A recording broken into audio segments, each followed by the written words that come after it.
So let's get started. So we all know that 2020 hasn't been the best year ever. 2021, let's hope we get out of it soon. Can't wait for 2022. And this is where Big Future comes in. It's an online event created to highlight ways so the world can change for the better. In Big Future, we will be showcasing inventions, entertainment, ideas that will hopefully move us collectively into a better direction. Beyond inspiration, Big Future is aiming to build 6 brand new projects that we already started on thanks to the foundation. These 6 brand new projects are going to help our youth achieve the big future they deserve. These amazing projects include an industrial training laboratory, a football training school, a cooking school, an art school, and some playgrounds. Building these projects is where we're going to need you guys. Your number keeps increasing, which is great. You all are in here to watch our beloved guests. We're going to need you guys to help us with building these projects. Our first couple of months into the project, first 3 months are going to be completely for free. Anybody, anywhere in the world can attend. But after these 3 months, we're going to go with a model of contribute what you feel like contributing, but you got to contribute something to the project. And thanks to everybody's contributions so far, we've been able to achieve great things in such a small amount of time in the past 2 months. A school has been up and running in Africa, and a lot of food items and everyday necessary items for life have been distributed in the favelas of Brazil.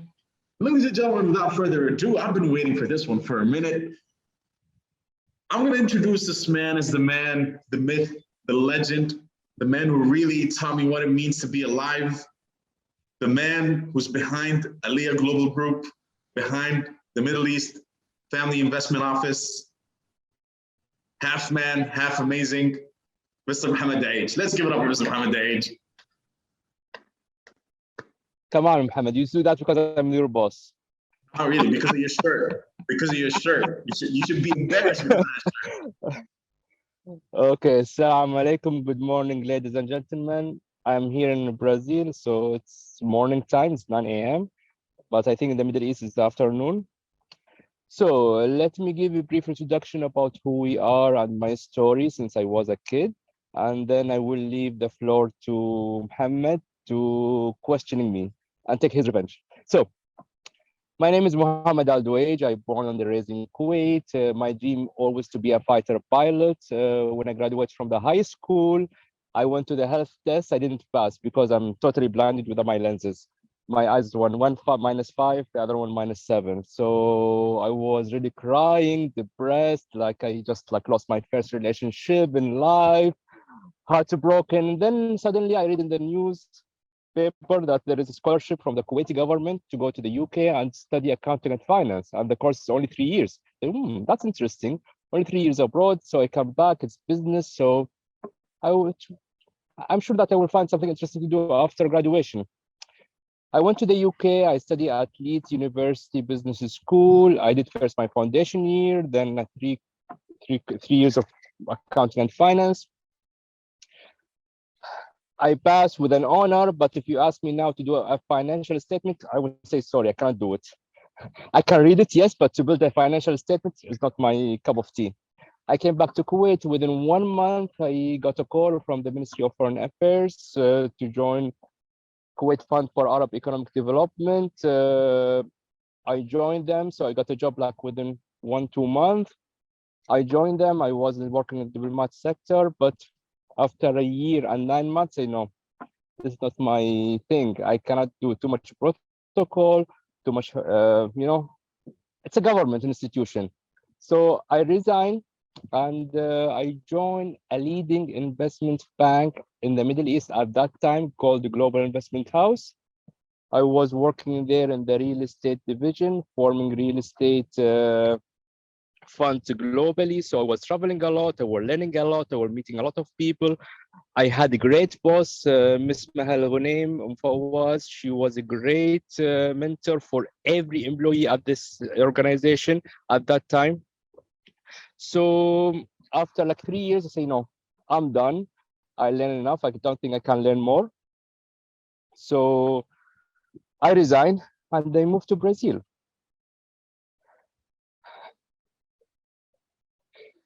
I moved to Brazil. I had like the karaoke life in Rio de Janeiro. I was just learning how to surf, how to climb mountain.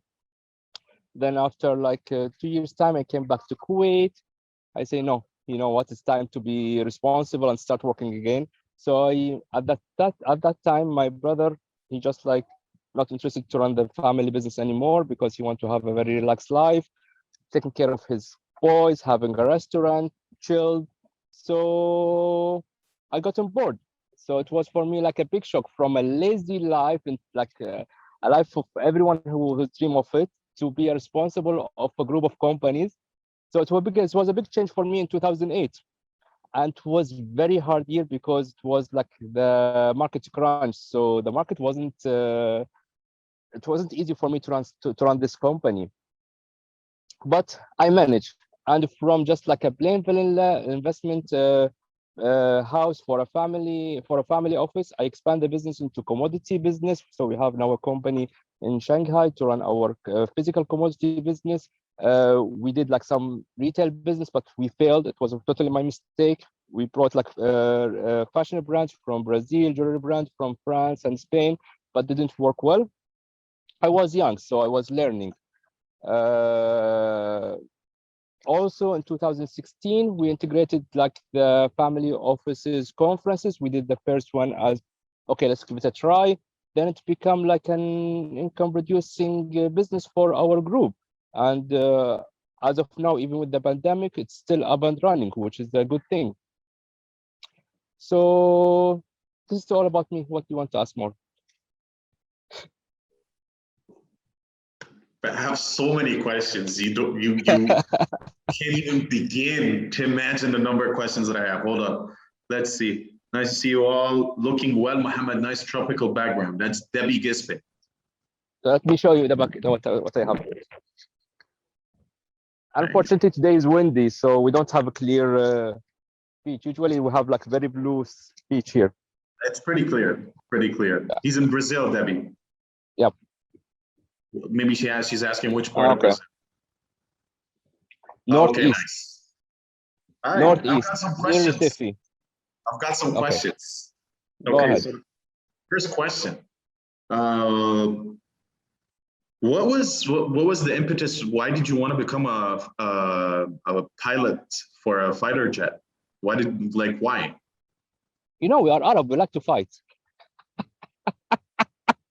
Like, No, were you inspired by a movie? Did you watch Top Gun and you no. like, I I want to be like? wasn't. I like to fly. Honestly, I really like to fly, and that was one of my dreams. To be like a commercial pilot. That wasn't something of interest to me. To be a fighter pilot, yes, because I have experienced the war between Iraq and Kuwait, and I realized like how much is important to defend our country. So this is one of the main reasons.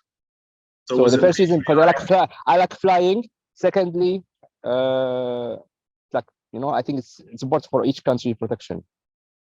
Did you like Safety. flying because of something like you had an uncle who flew? Did you like why did you No, like no, no, flying? no. How did you find out that you like flying?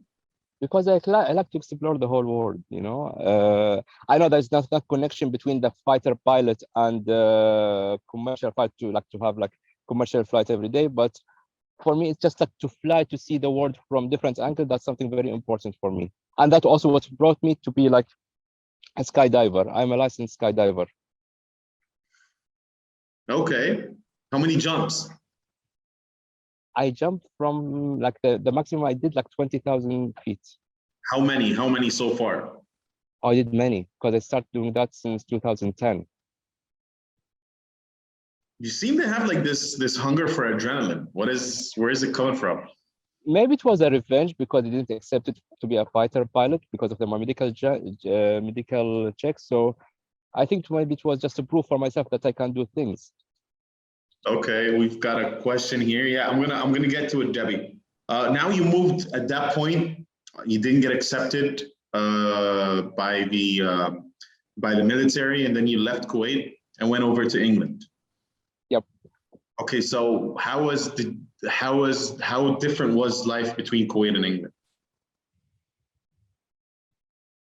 You know, Kuwait and the UK, I mean England, We are very familiar because, first of all, Kuwait was part of the British colony. Secondly, most of the Kuwaitis, they have a second home in the UK. So we are very, and even if we don't have second home in the UK, you go there, visit like at least once a year or twice a year. Sorry, the was mosquito biting me. Uh, so to move to the UK, it wasn't a big change. If you told me if I moved to like Asia or Latin America at that time, or Africa, yeah, it would be a big change. But to go to the UK, no, we were familiar with the country itself. Okay, I'm going to ask you a question out of context, but this is something that that I've been wanting to ask you for a minute, and this is a good time to ask you. How do you keep looking so young?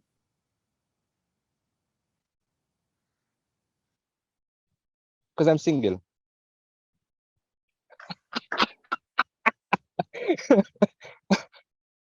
And why haven't you tied the knot so far? What's going on there? Like you didn't find the one? Did you find a couple of ones, multiple heartbreaks? What happened? What's the story?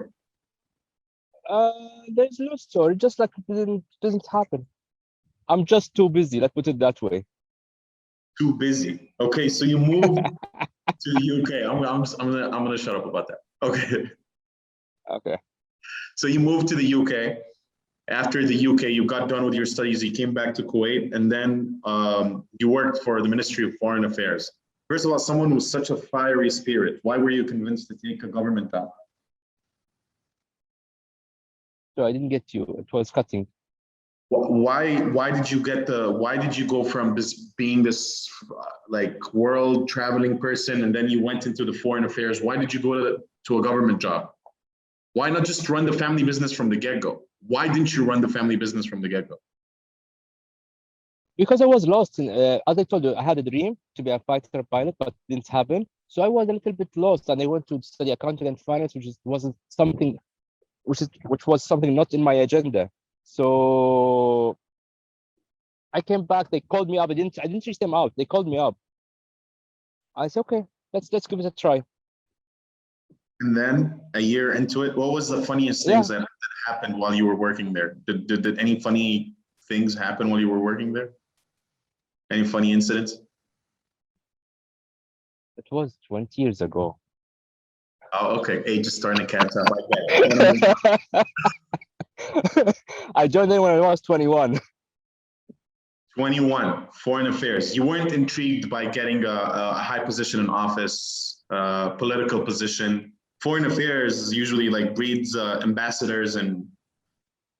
Yeah, but I was working in Kuwait, responsible for the Kuwait government grant they offered to the third world countries.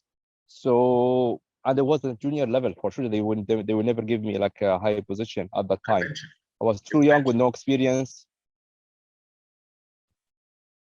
Eventually, you would have made it somewhere, right? What? Eventually, Yeah. eventually you would have like graduated to a level of position. Like, why did you leave it? Why didn't you continue it? I thought because it was too much bureaucracy. Like I didn't see myself there to go like into government delegation. Just everything is counted on me. I cannot have my freedom when I traveled because I have to be responsible because I'm representing my country. Now I do whatever I want because I represent just myself. Okay, then you moved over to investment. That investment. You know, I will not be able to do like an interview and having a shirt like that. I have to be wearing my traditional outfit. But then you left it and you went to an investment house, which was like one of the bigger ones in the Middle East, which is also a structured environment. So what were you looking for there? No, there I was looking for experience. It was just coincidence. Actually, the gap between my first job and second job, maybe it was 3 weeks.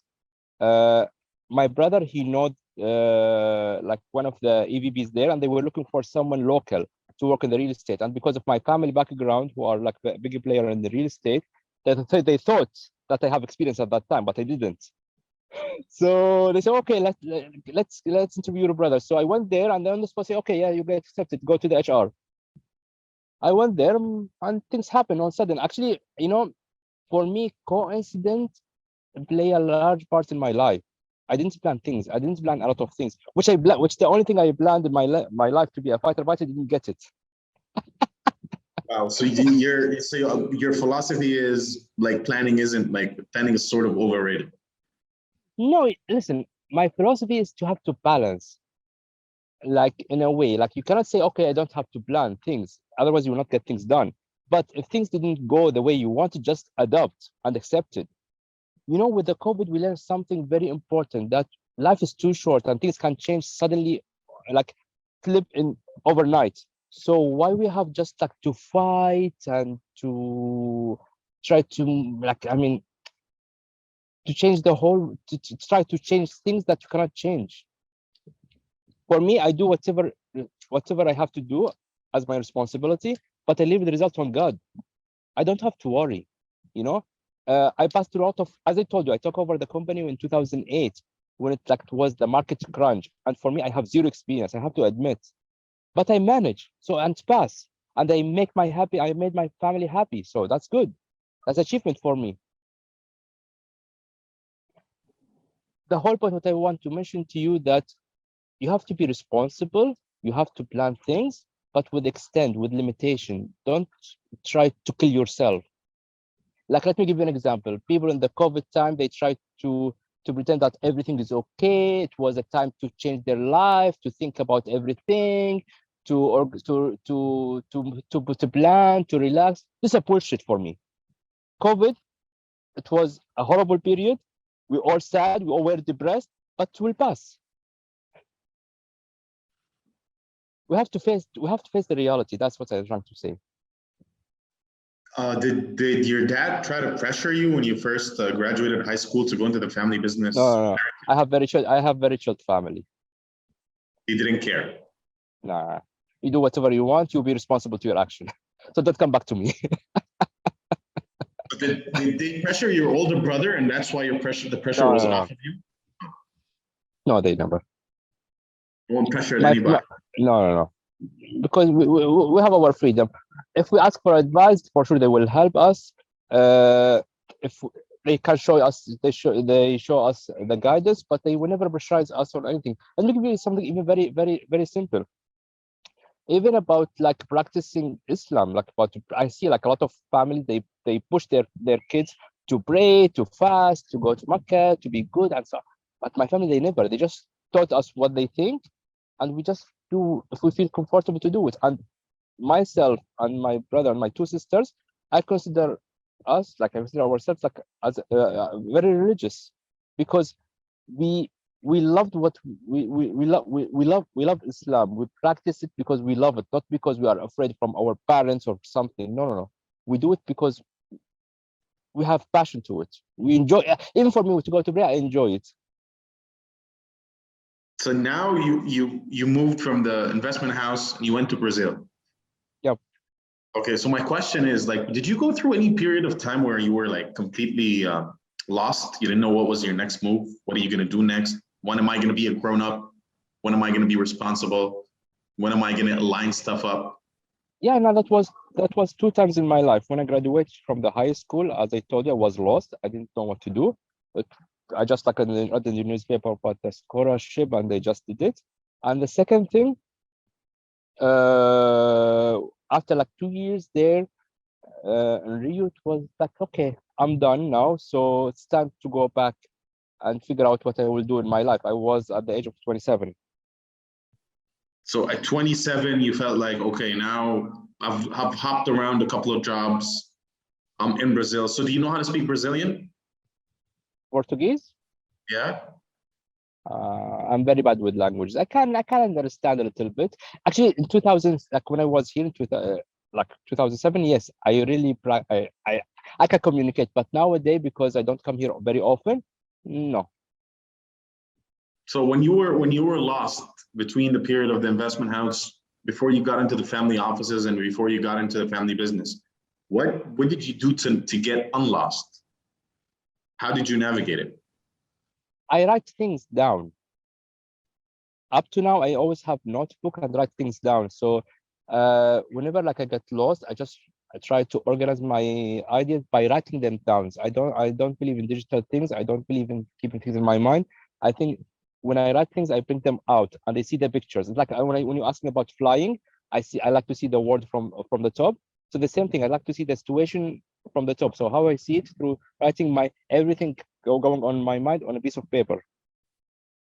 And then when you wrote the things on your mind on a piece of paper, what led you to the decision of going back to the family business? Because it's such a weird trajectory. If you're in my position, as I told you, I didn't choose it, Mohammed. I came back home. My father resigned. There was no one running a company. Says, okay, I will run it. So it kind of landed in your lap. You weren't really looking for it. No. As I told, it was constant. I didn't plan it. And then when I joined, it was something not that interesting to me, because it was just like an investment portfolio, and they want to do something different. The commodity business came by accident, because personally I have a strong relationship with the Iranian government at that time. So they have the iron ore, which is like they are the big exporter. So I started working with them, and then we established the company. About the conferences, it came also by accident. I feature myself as a speaker at many conferences since 2011. Then I realized the quality of the conferences become lower and lower. So I decided to host my own conference by myself. And yeah, so my whole life is coincident. So Ricardo has a very interesting question. You keep repeating the part that you did not have experience. When you ran the family business, you did not have experience. When you were at foreign affairs, you didn't have experience. So how did you make them listen to you? How did you earn your credibility? With my charisma.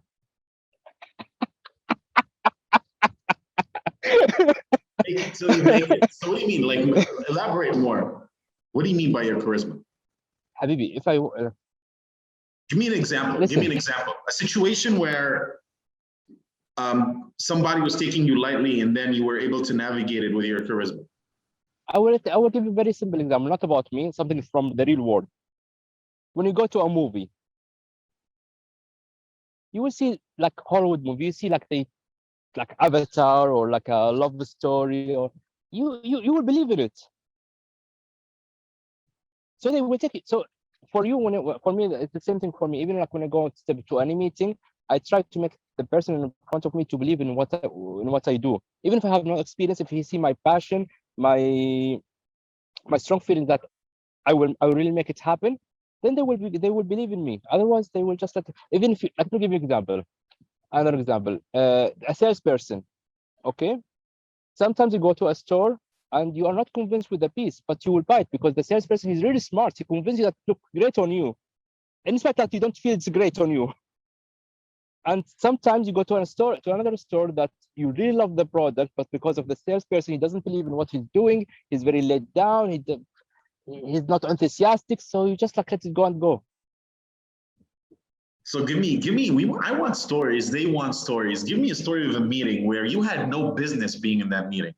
You knew you were still too young, too inexperienced to be in that meeting, and you ended up selling the people on the project. Give me a story. I need to hear a story. Yeah, you remember. There is some stories, but honestly, like I cannot. No. I want to hear one. Give me one.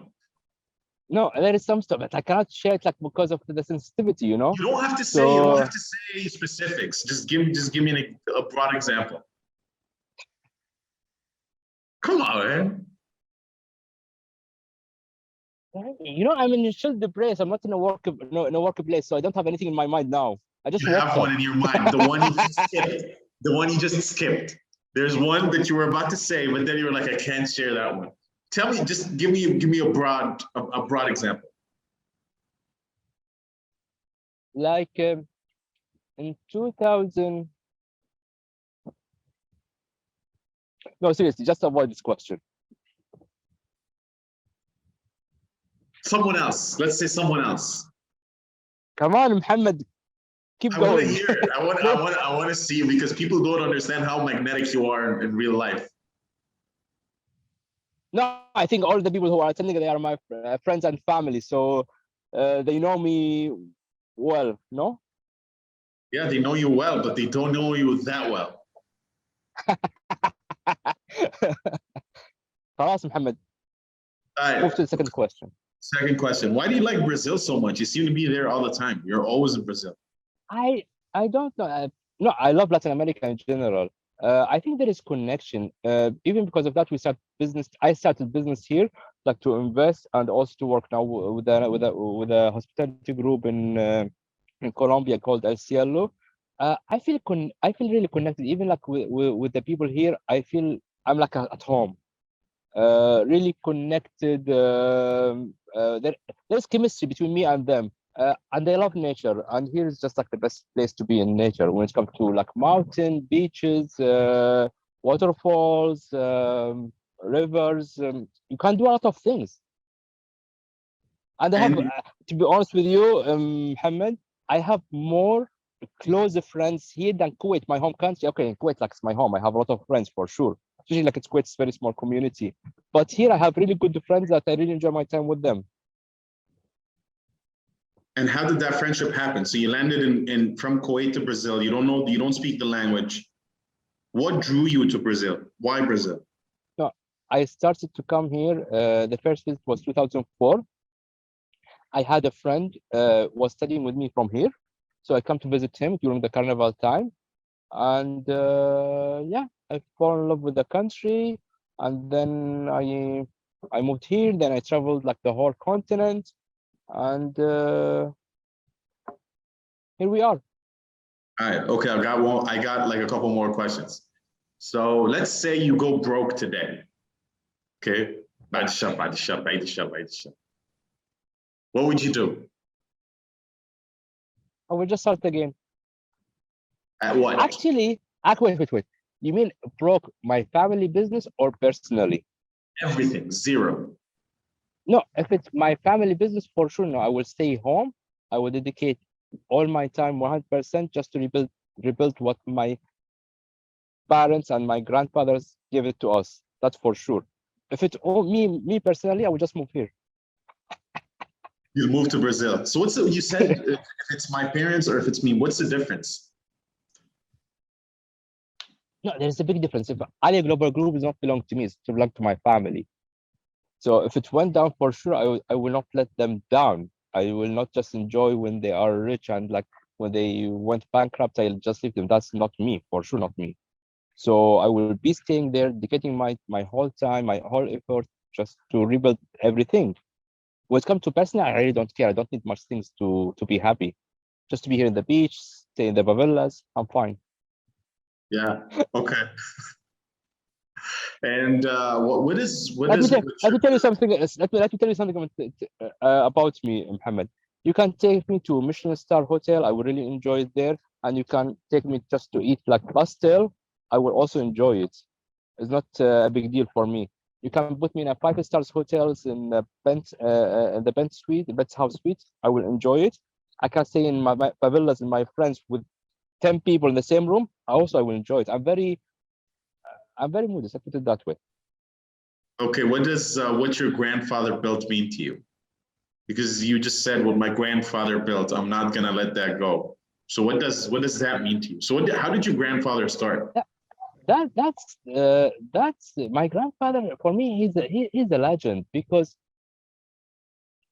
he built like everything by himself. He didn't inherit anything from his grandfathers, so he built everything by himself. The interesting story about it, like how my grandfather, he was the consular of Saudi Arabia in Basra in Iraq, and then he moved to Kuwait. When he moved to Kuwait, he didn't have much money.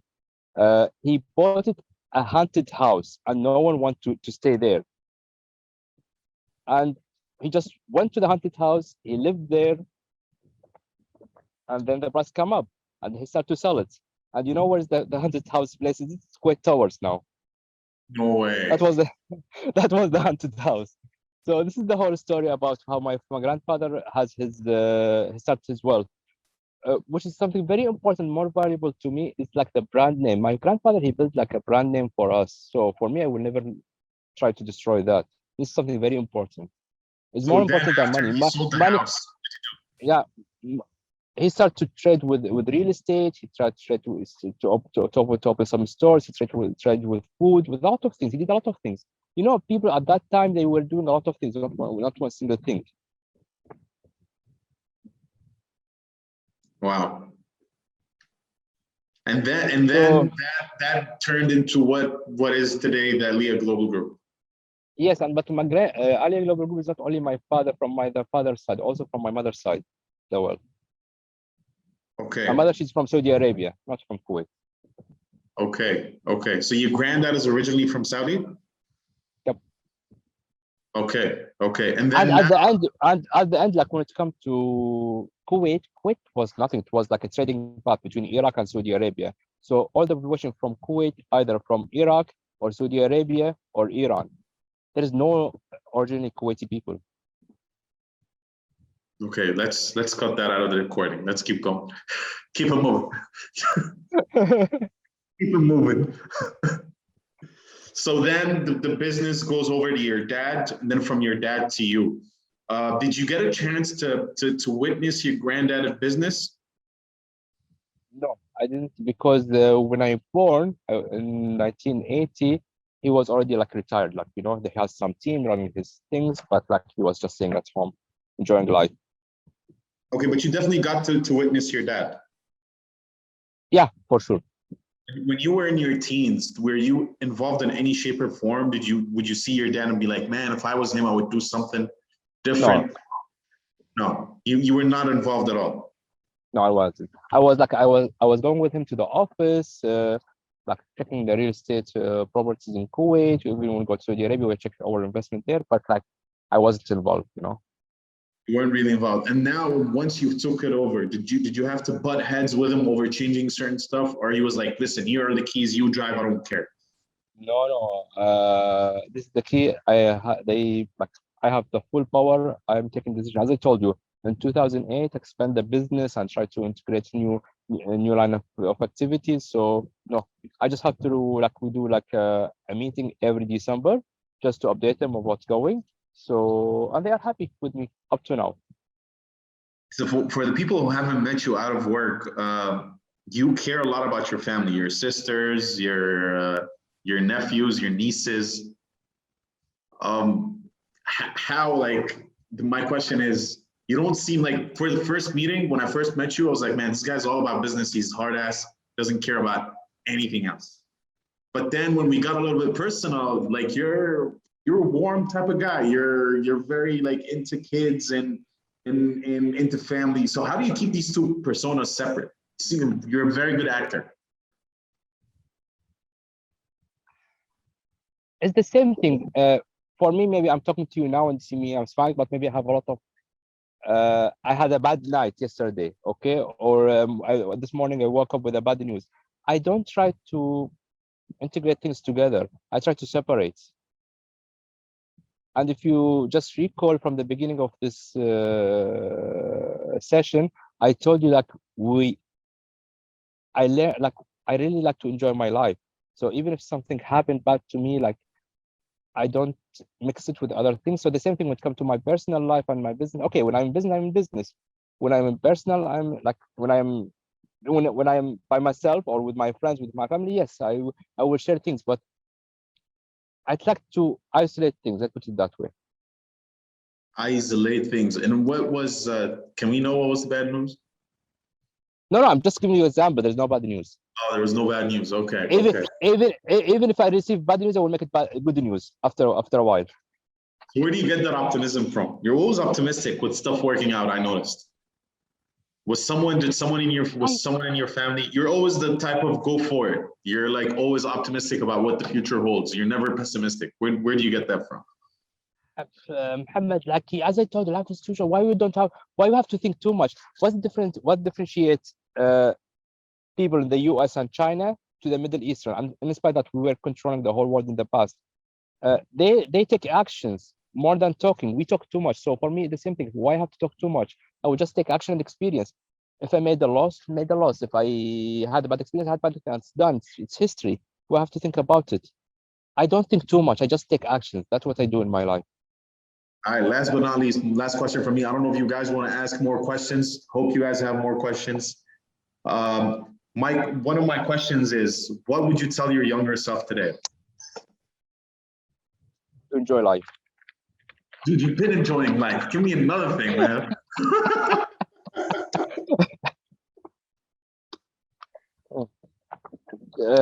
Don't be afraid from experiencing things and try new things. Just do it. Don't overthink. We waste a lot of time thinking and thinking, and like the whole world is going. Like, you know, people in UAE, they reach Mars, and we still like people like from you, like Egypt and me in Kuwait, we still the same thing, and we're much bigger than UAE. Come on, we have a history, we have a culture more than them. They are just it's a new country because they don't talk, they just take actions. The same thing we should follow.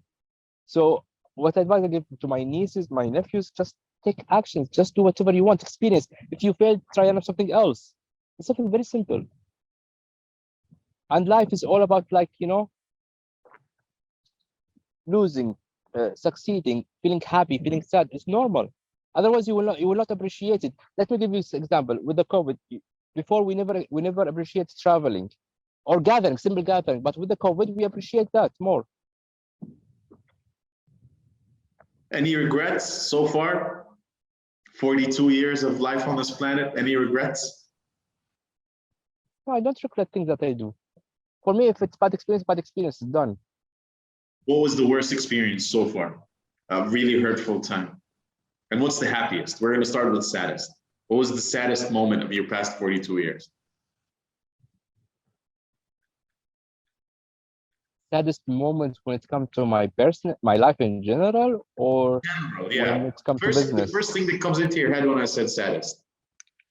Yeah, when I lost my grandmother, because she was living with us at my house, and for me it was more than my mother, honestly, because I was spending much more time with her. So when I lost her in 1996, it was a really big loss for me. It's really affected me. About my happiest moment in my life, I have to be honest, I really have a lot of happy moments in my life. One, give me one. Happiest moment ever. Give me one. You're such a hard interview, and even in person. You're such a hard interview. When I moved to Rio. When? When I moved to Rio, that was a really good decision. When you moved to Rio, what about it? What about it made you happy? What? Why was it the happiest moment ever? Why was it the best decision ever?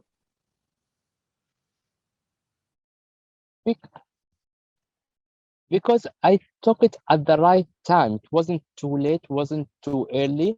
I was like in my 20s, and I moved there. I really learned a lot of sport that I really want to do. I have this karaoke life to wake up at 6 in the morning, play volleyball, have breakfast, go surfing, come back to my flat, and it was like a movie for me.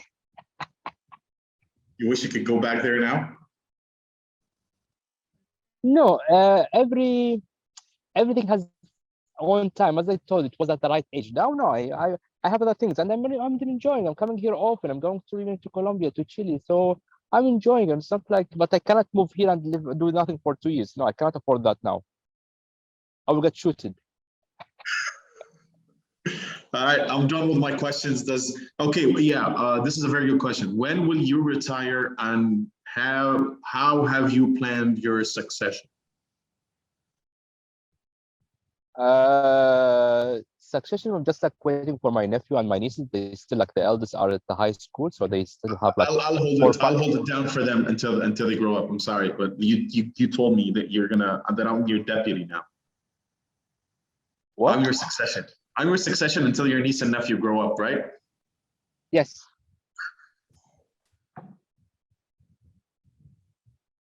So niece and nephew succession. When will you retire?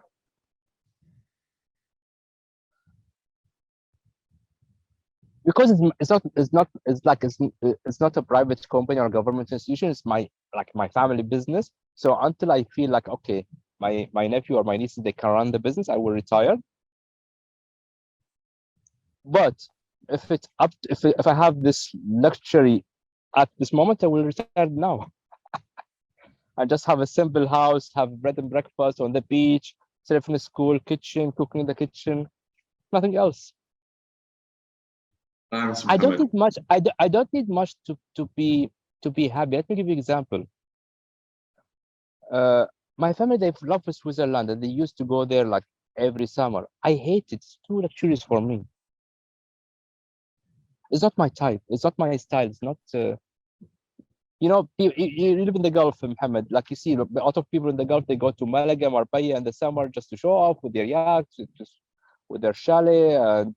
I cannot handle that. It's too much for me. OG, you're from the streets. That's it. Gypsy. You're from the streets. Yeah. I'm done with my question. It's been such a great. What? Oh, okay. Done. Yeah, I need to go now. Yeah, we're 40 minutes in. I think we're good in terms of what a colorful life you've had. I hope everybody takes something away from today's interview. And if anybody has questions, now is the time to have them, or we're gone. We're done. And we're done. Thanks a lot, Mr. Mohammed. It was a great pleasure to interview the boss. Thank you, Mohammed. Can't wait to meet you in September or October. Ricardo misses you. He said thank you. No, inshallah, we'll see you again very soon, Ricardo. Very soon, man. Very soon. All right. It was a pleasure. Thanks a lot, Mr. Mohammed. You go back to chilling in paradise now. Thank you, Mohammed. Bye. Thank you. Bye-bye. Ciao. Bye. Thanks a lot, ladies and gentlemen, for attending this session with us. We really enjoyed your company. We're going to meet you next time in another installation of Big Future. Thank you very much.